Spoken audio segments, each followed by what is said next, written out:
anti-Asian or anti-Chinese origin hate or stereotyping, right? Absolutely correct. Thank you, and I yield back. Gentleman yields. Chair recognizes Ms. Brown from Ohio. Thank you. Thank you, Mr. Chairman. I appreciate the opportunity to once again discuss the ways in which... Excuse me, I'm sorry, 1 second. Oh, gracious sakes. Ms. Brown, I'm sorry. I was supposed to go back to this side, and that's my bad. Okay. I apologize. We'll give you the full 5 Thank because you. you were just getting revved up there. So I apologize. Yeah. We'll deduct that 15 seconds from Burchett to give to you.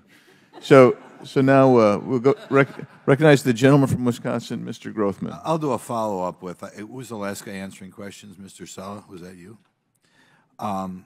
Is China trying to divide America and cause dislike between various groups? Say that's part of gray zone political warfare. I don't have access to reports on on the high side that show their engagements in that respect. But I think there are far more tangible ways that the public can see and should see. There's a book recently written by Christopher Rufa, which has received a lot of favorable comment, in which he goes back and finds communists in the 70s pushing this racial divide, trying to divide America by race. And of course, we have a lot of DEI professionals throughout the government now who I think their goal is to divide America and eventually destroy America by setting one ethnic group against the other. Is that something you think that Red China would like to have, or to push the idea that people should view themselves as members of a subgroup rather than individuals? Whatever it takes, they would like to win without fighting. Right, that's exactly right. They believe that they're going to take over the United States. I think Khrushchev did, that they would take it over without a fight. And then this is the type of division that will cause them to destroy America when American congressmen push this DEI garbage. Right? Yeah, probably. Okay.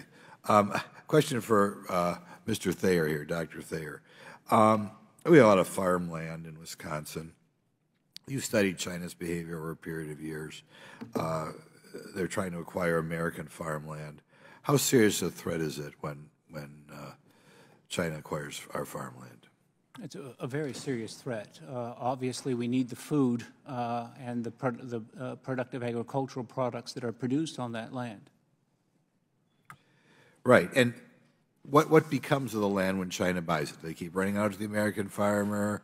Do they put buildings on the land? What happens when they buy this land? Well, sir, oftentimes it is left fallow. It's not used, or it can be in instances used for nefarious purposes. But by taking that farmland, when you think like the Chinese Communist Party, what you're doing is denying those assets, of course, to the United States, and you're sending a very important political message that the Chinese Communist Party is becoming increasingly powerful in the United States. Okay, which states have been the big chunks of farmland purchased in? I think most of the states, North Dakota, South Dakota, sir, I know have been. Kansas, I know, is subject to this as well. Maine has as well. And what's going on with the farmland there that used to have corn on it or whatever they have on it? It's just sitting there, or what? And I assume, I don't know how it is in those states, in Wisconsin, you'd be paying property taxes, so they just pay the property taxes and let it sit there, or what do they do? Sorry, I would say in general, of course, we're not speaking with respect to any specifics, that the land is used in a less productive or in not to the extent or with the intent that we would like to see the land used from the standpoint of the health of the American people and the American economy. Okay.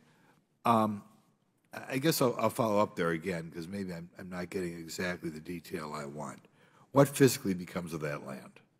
If they buy land in Kansas, nothing, rent it out to another farmer, pay the property taxes and get nothing for it, what's going on?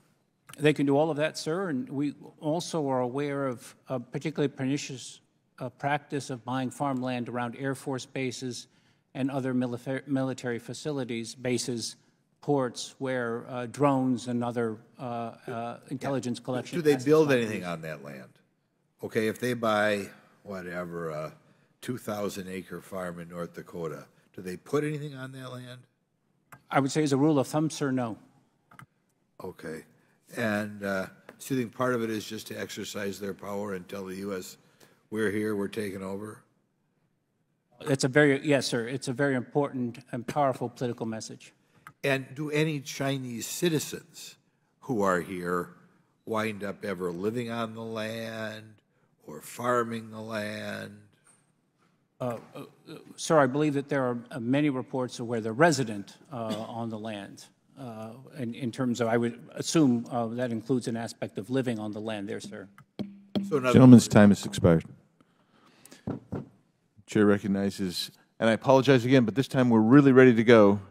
The gentlelady from Ohio, Ms. Brown. Thank you so much. I appreciate that. I would be remiss